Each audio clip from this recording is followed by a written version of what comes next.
Hello, hello. Welcome to live. I have a few things I have to do before we get going.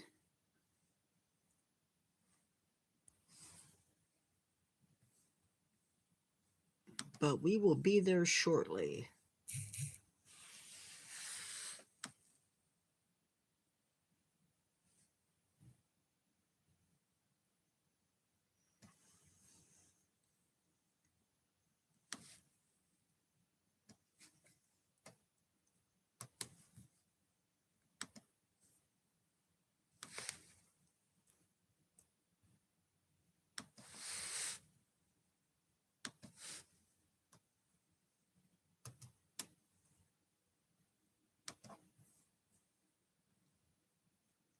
Hey, nature fan, give me a second.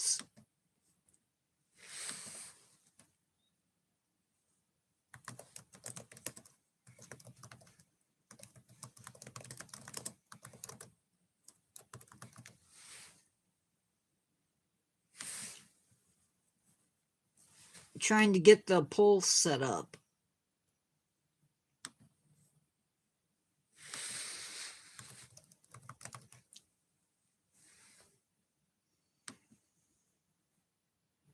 Me too.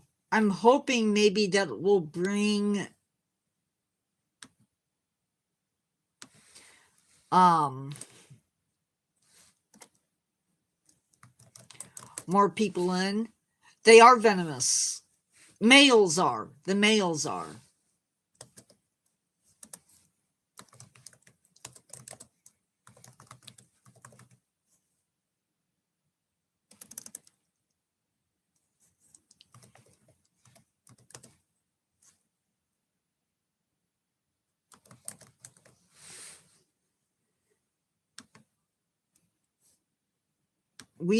I am almost ready.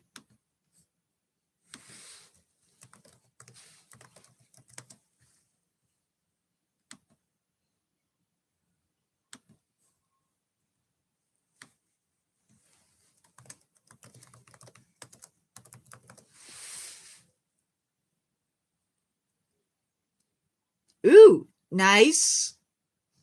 And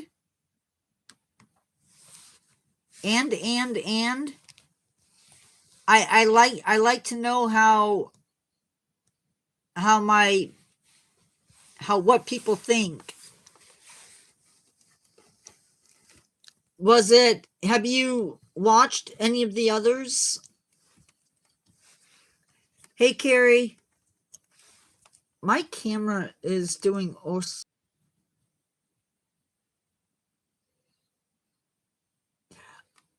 I thought it was too. I was kind of worried how people would react to the church, but hopefully it worked.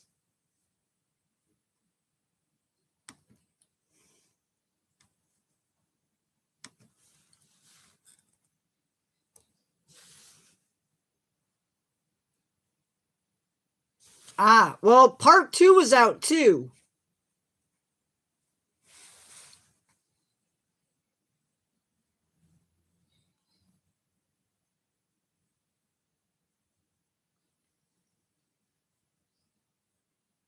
I don't have time to really do a lot of character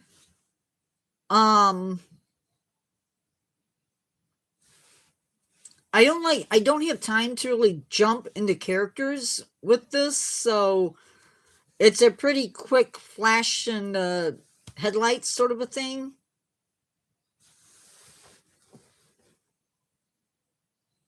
Okay. Hello everybody. Welcome back to the channel. I'm glad you're joining me tonight. Rather you've been here from the start, or this is your first time joining me for the live stream. Welcome to the community. Tonight we're heading down under. Guys, if I don't hold sorry, it's moving. If I don't hold the leg of my tripod. It is going to fall over, and I don't want that. So we are going to be looking at two creatures from down under that really couldn't be any more different from each other if they tried. First, we're diving into the shadows of a freshwater creek to find a biological mystery, the platypus. It's a creature that has defied everything scientists thought they knew about mammals. It's ancient, it's elusive, it has tons of really fascinating tidbits, but tonight we're only interested in conservation.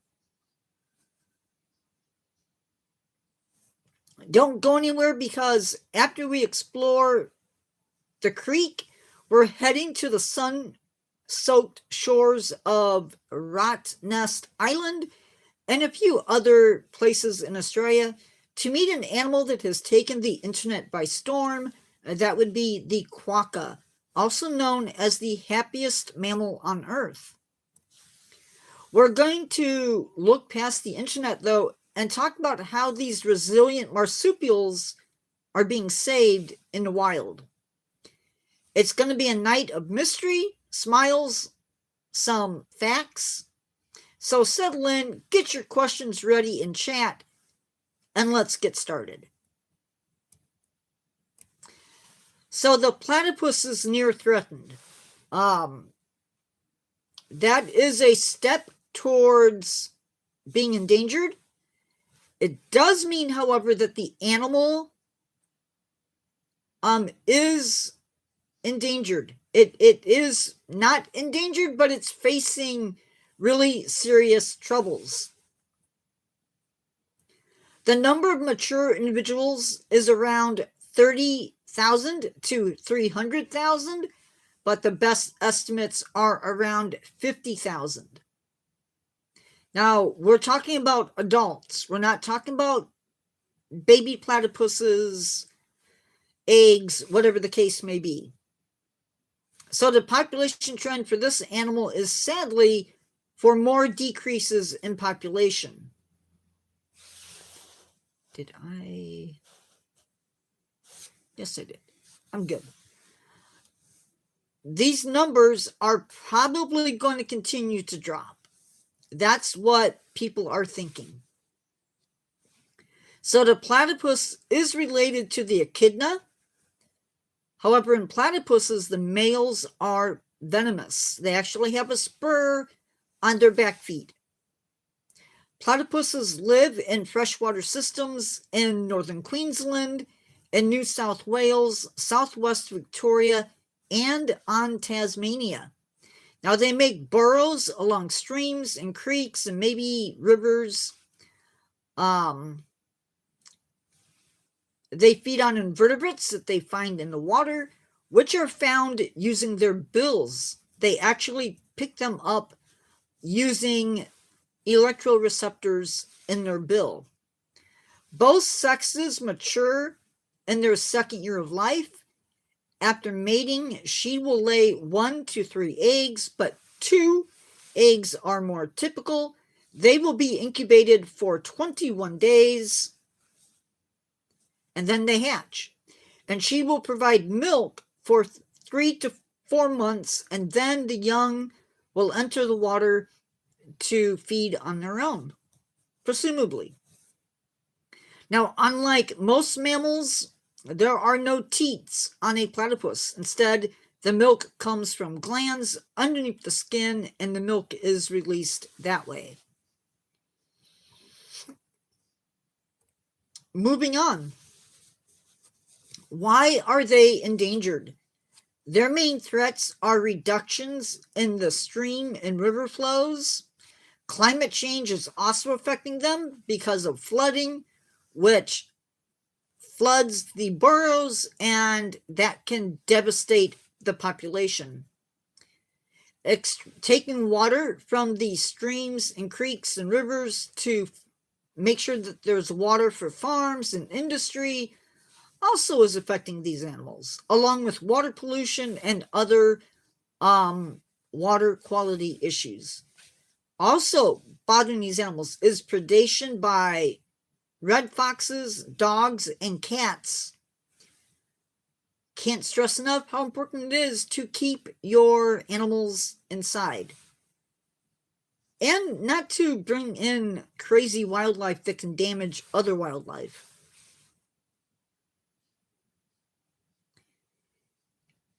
Entanglement in garbage, drowning in nets and traps meant for fish also unalives this mammal. And sadly, disease is also an issue. How exactly are we saving them? The platypus is legally protected in all of the states in Australia in which they occur. There are laws reflecting netting and trapping, and they are also monitored for their population. Now, unlike some animals that are distributed, they are endangered, but not like it's not the term endangered. I believe it's a step above endangerment. I will have to check on that one after we're done with the live. You can see platypuses in only a very, very select few places. Most of them are all of them except for one will be in Australia. And the only place outside of Australia, hi Christy Roseberg 9486, welcome to live. The only place that you're going to see platypuses outside of Australia is at the San Diego Safari Park in their Australian outback area. However, there are 10 places in Australia that house them. Some of them are Christy,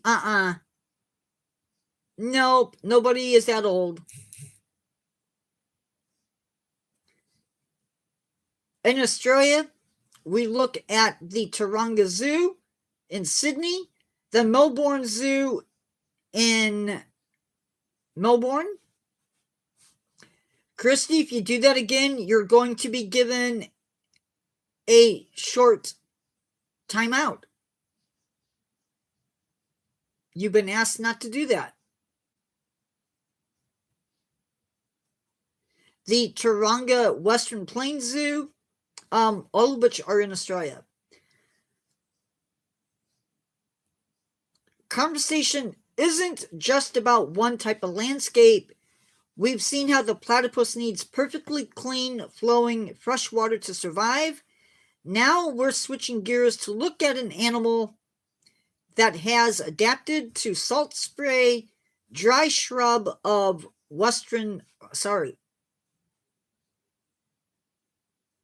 because I said so, that's why. And in this live, I'm the boss.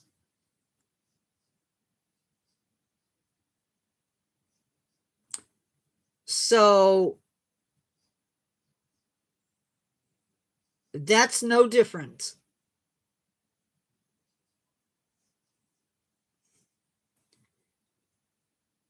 Flowing fresh water to survive.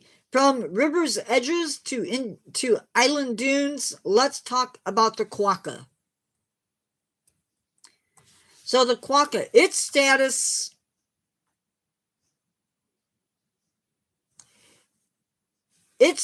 is vulnerable. Population trend is for a lot more decreases. Number of mature individuals is around 7,500 to 20,000. They are expecting further declines in population as well. Facts. You can find quokkas on the mainland, but you can also find them in a few islands off the coast of Australia. Quokkas feed on plants. They prefer new growth. They are a marsupial. Females will give birth to one baby, one joey, and it will remain in the pouch for 6 months. After leaving the pouch, they will nurse for another 2 months, and they will be weaned by 8 months of age. Why are these guys threatened? The main cause of their endangerment is predation. They are being preyed upon by invasive species. Controlling foxes has led to a little bit better situation. Feral pigs have led to habitat degradation, and habitat fragmentation has also led to issues. What is being done to save them? There are coordinating recovery actions occurring. They are monitored for population. Predators in some areas have been wiped out, meaning that the invasive ones have been. And caring for the land, also very important. You can see them at one place in Germany, one place in Japan, and 24 different facilities in Australia. Some of them are the Adelaide Zoo, Australia Zoo, Sydney Zoo, Taronga Western Plains Zoo, the Perth Zoo, Taronga Zoo, and yeah, a bunch of others. Now, it's easy to look at a quokka's selfie and smile, but it's much harder to face the reality that their mainland cousins are struggling for survival. I don't just want to talk at you tonight. I want to talk with you about how we can change the narrative for these animals and others. Now, let's look at the how. Okay. I should use pictures, but it is so hard to do that.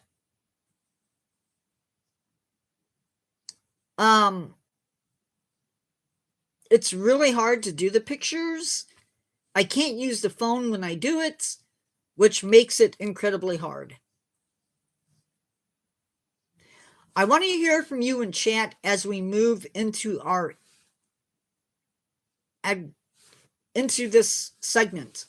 I'm going to present some of the toughest choices conservationists have to make, not a rodent.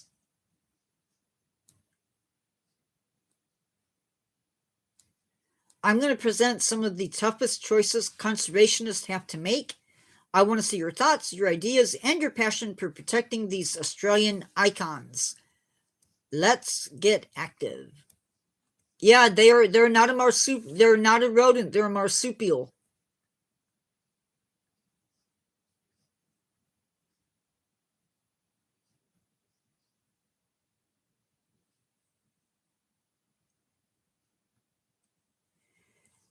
If we only have,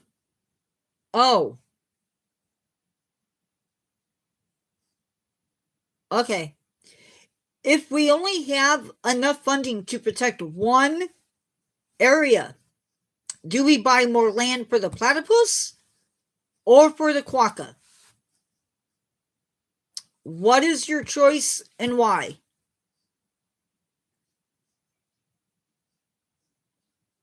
They are adorable, but they're also wild animal. So that's a line you don't want to cross.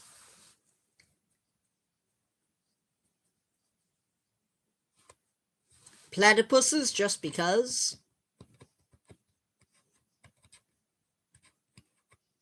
I mean, platypuses are wild.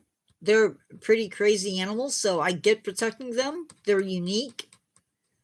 There are other small marsupials, so on the mainland, quokkas are hunted by feral cats. Do you support high-tech fencing to lock them out in a safe zone? Or should we focus on removing predators from the entire forest? I know some people would be against that, but if it works, it works.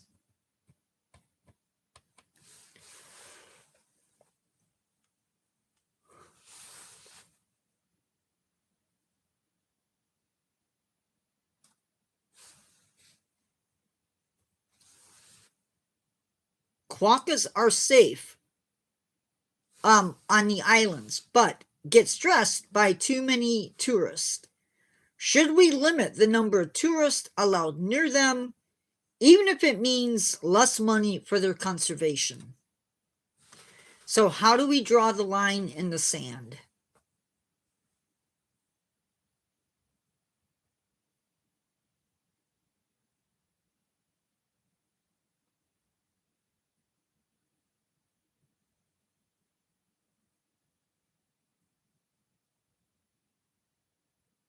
True.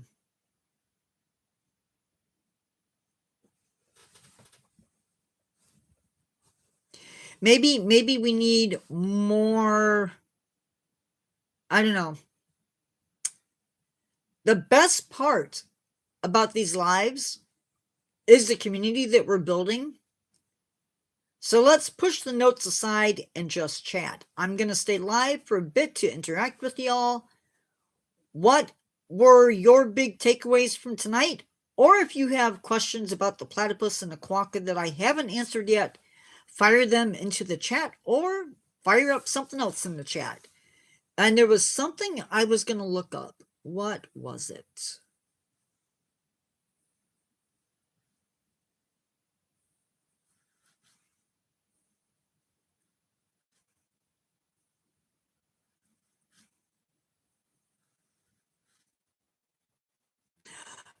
Oh,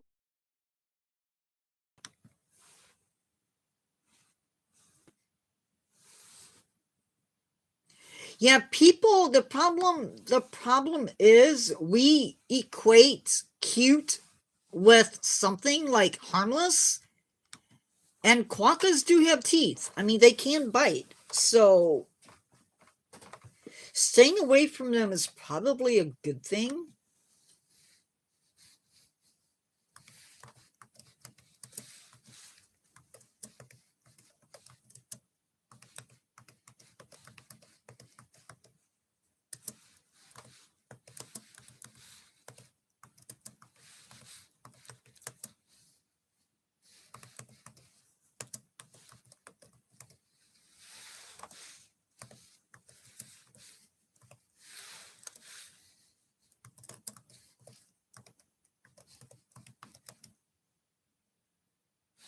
Okay, let's see.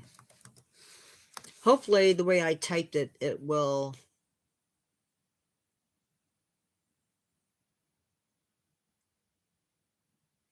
Okay, so when we talk about all of these different terms like near threatened, extinct, critically endangered, it goes like this. So we start at the top with least concern, meaning that they are not endangered, everything is hunky-dory. And then we drop down to near threatened. So that's a step below where they should be. Then there's vulnerable. Now, when an animal is at that stage, that is like not a good place to be. Much better off being near threatened. The next jump is endangered. And after that, it's critically endangered, and then extinct in the wild, and then extinct. So, generally speaking, you can be an organism can be in a zoo or botanical garden,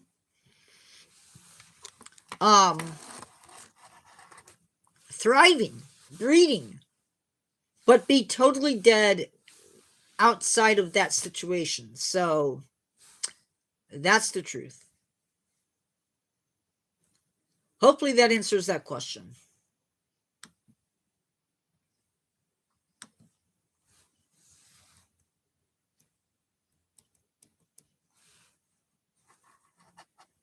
Any other questions on them or the whole endangered thing?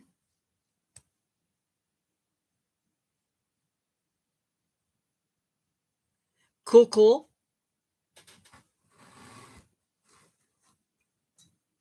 I feel like lives have flip-flopped. Really don't want to change times, but man. Maybe because everybody is back in school. I don't know. And people are just busy.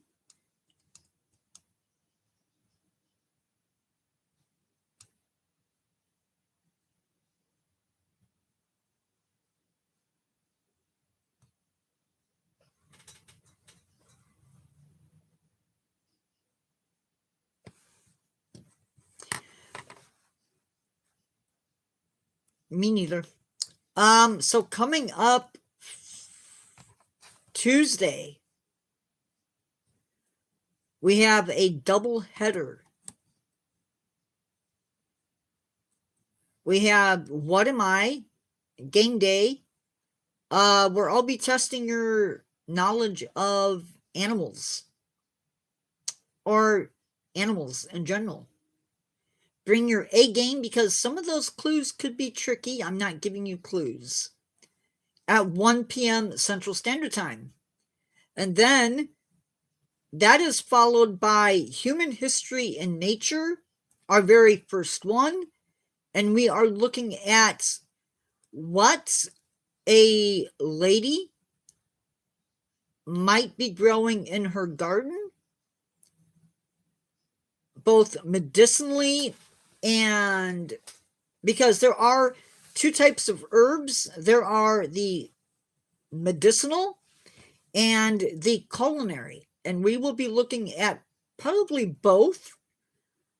Hi, Christy.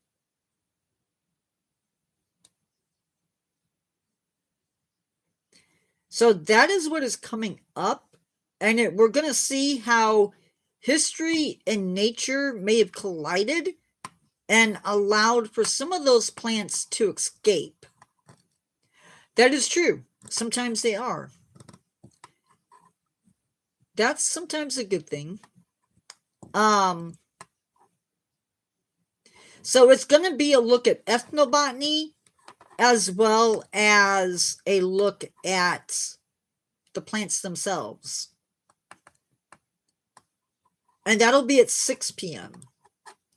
Now, the idea for these new lives or new topics is to share with you a bit of our history as a people. Not all of them are going to be focused on American history, because a lot of these plants that we're going to be talking about were in gardens before people came to the United States. So, and before that, it's probably stuff that would have been, what's the word I'm looking for? Foraged in the wild. So that is coming up Tuesday. And I'm excited for all of the lives, but I'm really excited for the human history and more. So we'll see how that goes. Some of the plants you will know, some of them you may not know, and that's okay.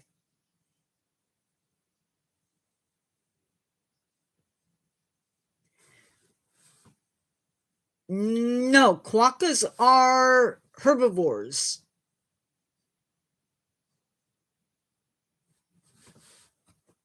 They are strictly plant eaters.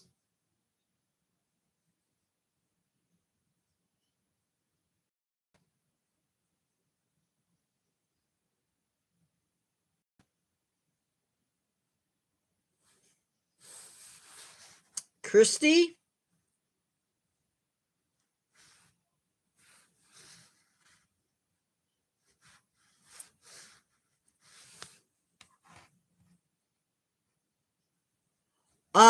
No. I mean, if they happen to be on the plants when it was eating, maybe.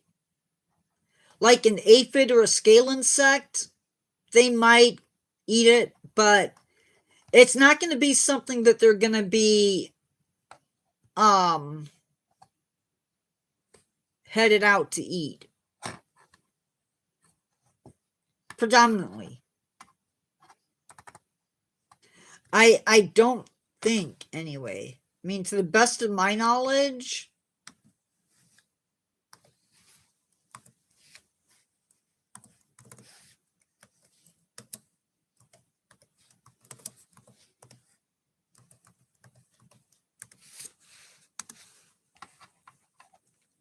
no, they are strictly herbivores.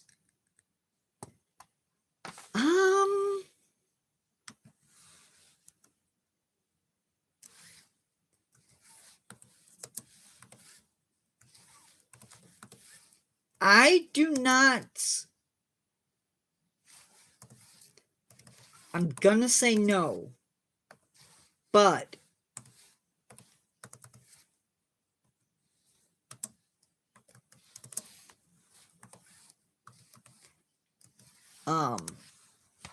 you know what they say.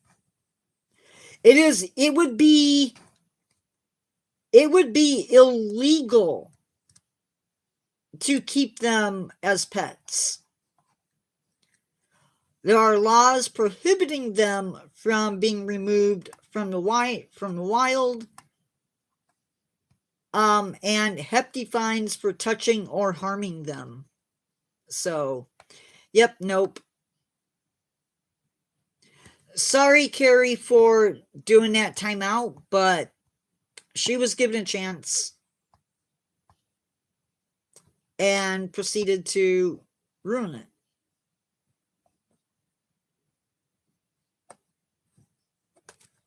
That would be a good one for the Would It Make a Good Pet series.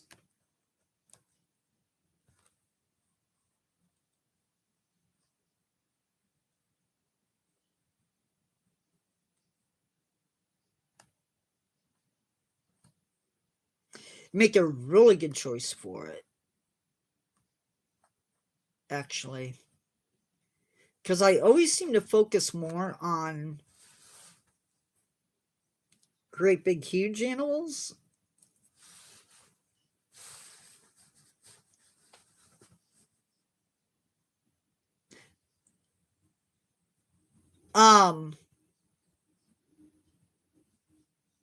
Also, tomorrow's video has been posted.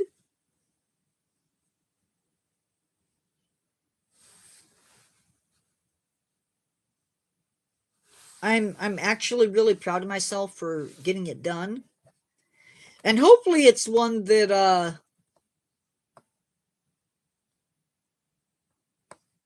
D-Man will like.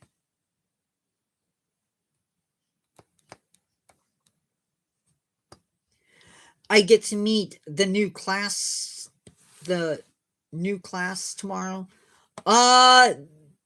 Zombies is coming. I have one more video that should be Monday's video, and then we get into the subscriber choice stuff. And that's the wrong window. I don't have that up.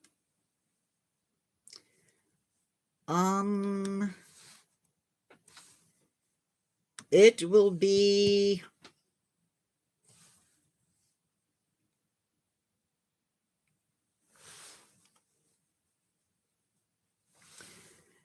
so this will be a best guess type plan,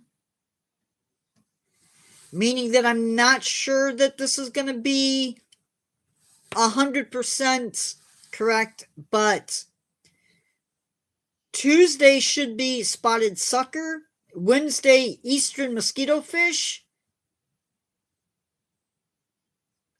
Thursday mananchial, Friday toma stoma, Saturday Florida apple snails, Monday zombie apocalypse and wildlife, and matamata on Monday. That's the best guess. as far as videos go. And I need to grab some new ones and put them into place and then do another week. Yay. So that's where we are at.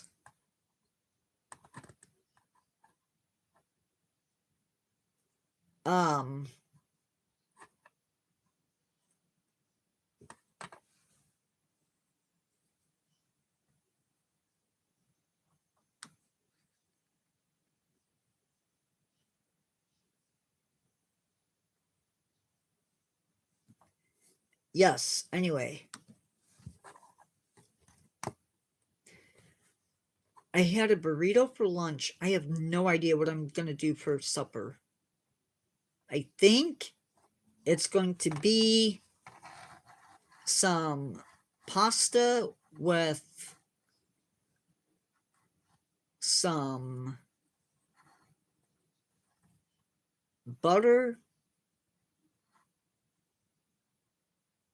and Parmesan cheese. I think that's going to be supper.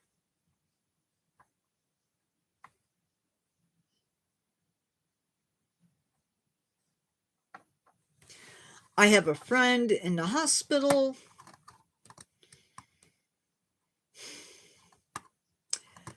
Yeah, I'm hoping we have frozen peas. Because I like frozen peas with my dish. Call me crazy, but I like it.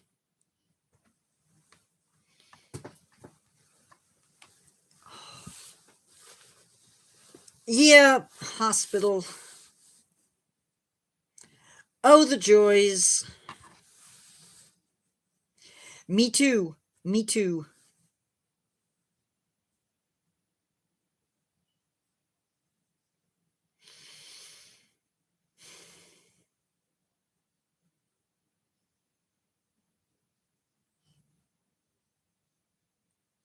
Sometimes it's just not fun.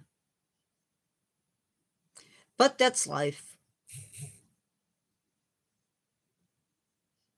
My phone went off again. My phone went off again. Uh-oh.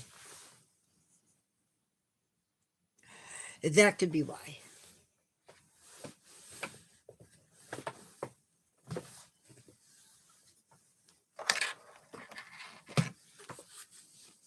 That could be why.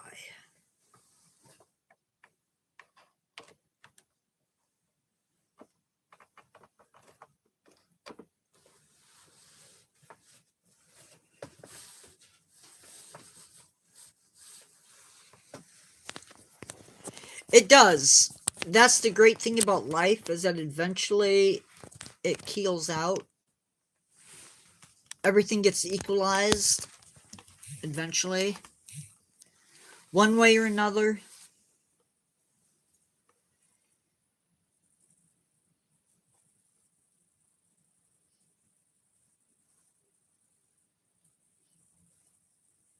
I need to do some videos for Instagram.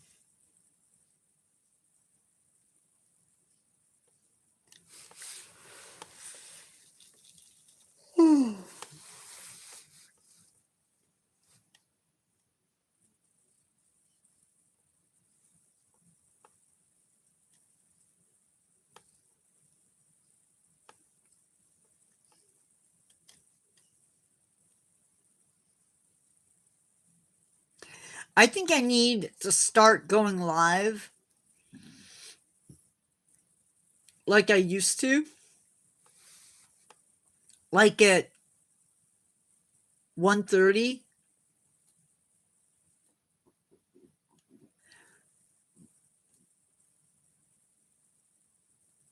Yeah, it can be. It can be stressful. That's why sometimes you'll notice that the videos are not every day. It does take up a lot of time. let me give you a peek, just a small little peeky at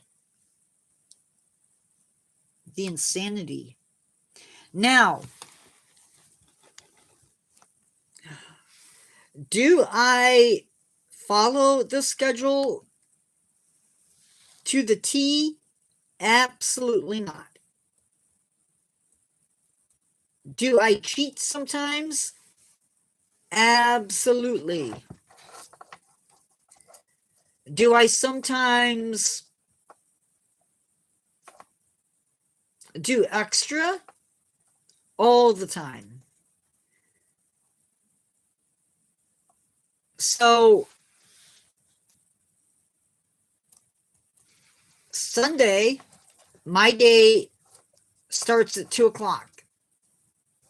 And I go 2 to 2:30 with stats, comments, and community engagements. Basically, that is my time to answer your questions.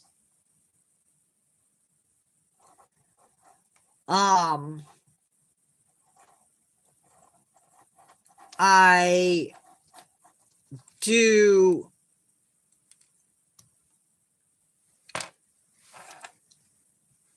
I don't do community engagement at that time. Community engagement is done one day a week. Like everything that you see on the community page, that is all done basically Sunday night. Weekly content planning and research, I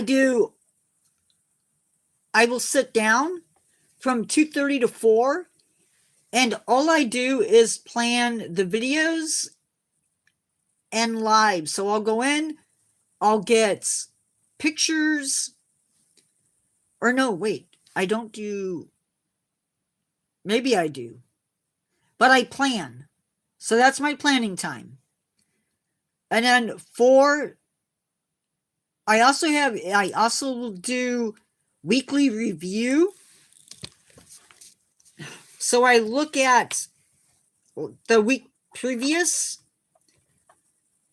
and I plan and do a very detailed review.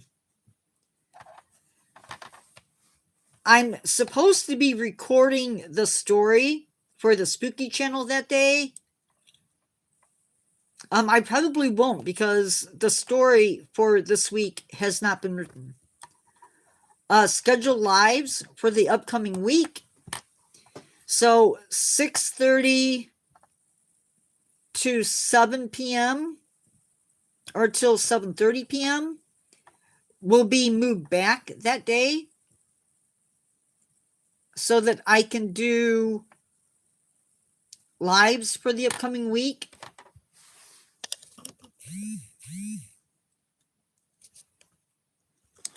So the lives will be posted on the channel. And then I can write. Monday is supposed to start at 8:30. I really need to get back into that. Shorts are supposed to be filmed that day for all of the channels. That goes from 8:30 to 10. 10 to 11 is upload Tuesday's video. I have a lunch break from 11 to 11:30. And since I'm now doing the dogs again, I'm going to have to figure that out. 11:30 to 1 is a flex time. That gives me a chance to get caught up with any other things. Then 1 to 3 is supposed to be sent researching out the videos for the main channel. So I will be doing scripts on Monday. And then 3 to 4:30 is my time. That's writing time. Tuesday is a long day from 8 to 8:30. Again, comments and stats. I do pictures for videos that I haven't done yet from 8:30 to 9:30. 9:30 to 11 is recording time. So that's when I do 3. Supposed to be doing reviews that day. What is up with my phone?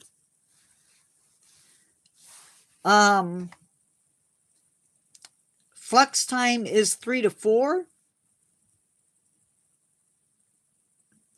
And then live. So we have lives on the channels. A review live stream performance, which I can't really do. And then prep for the next day and brainstorm content. And that is the life of a YouTuber. That is my life as a YouTuber. Hello, whoever just joined us. I think somebody did. I do flex time.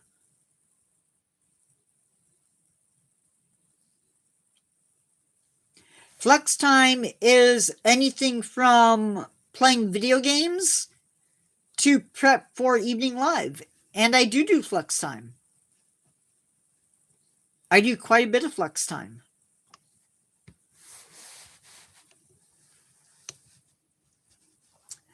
For the most part, I don't have a lot of mean comments. To be honest, I wish people would be nicer in live.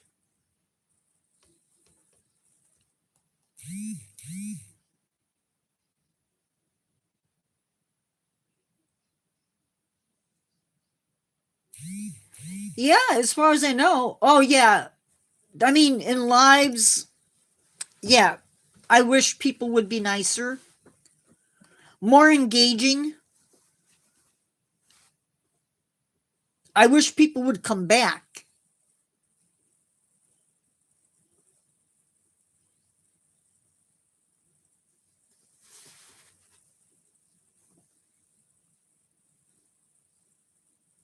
Is what I wish. But situations change. I get it.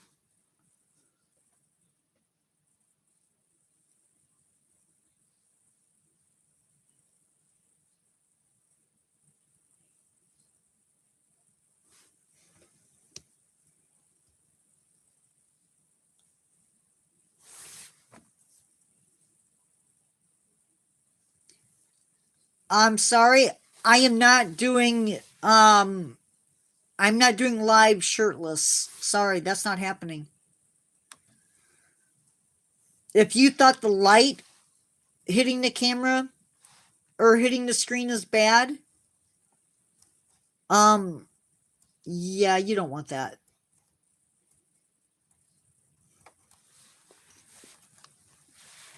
It is very wrong, yes. Very, very wrong. You have no idea how wrong.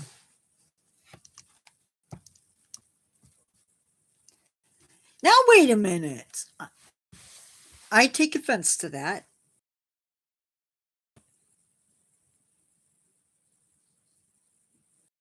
A little bit.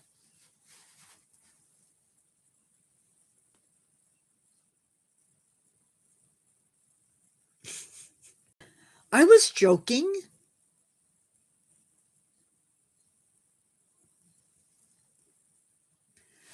Hello, whoever just came in. I see 4 people.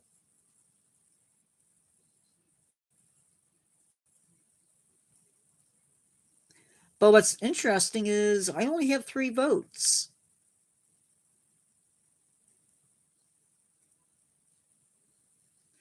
Somebody not doing their job.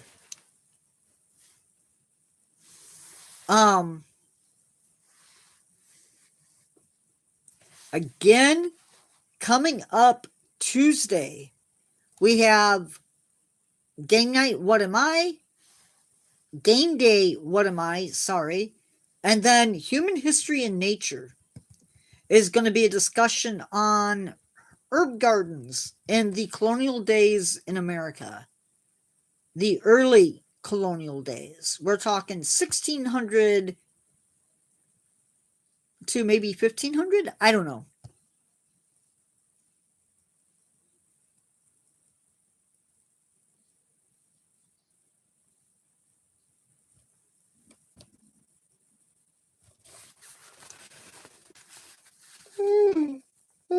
Anyways,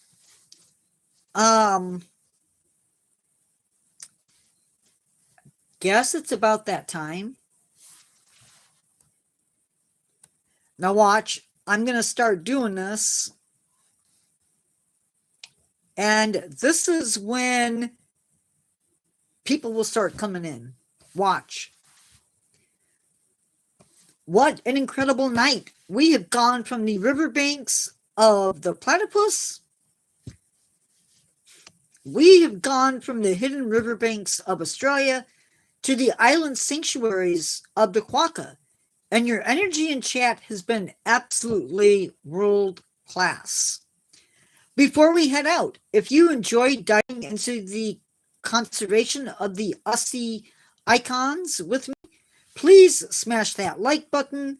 It helps the algorithm show these animals to more people. If you haven't already, hit subscribe and ring the bell so you never miss a live. And hey, if you learned something today, share the stream with a friend and let's spread the word on how to protect our wild places. Don't forget to leave a comment on the replay telling me which animal was your favorite tonight. I do read every single comment and I try to respond to every single comment.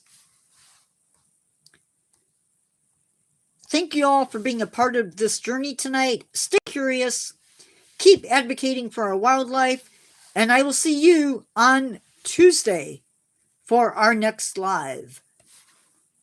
Bye, everybody.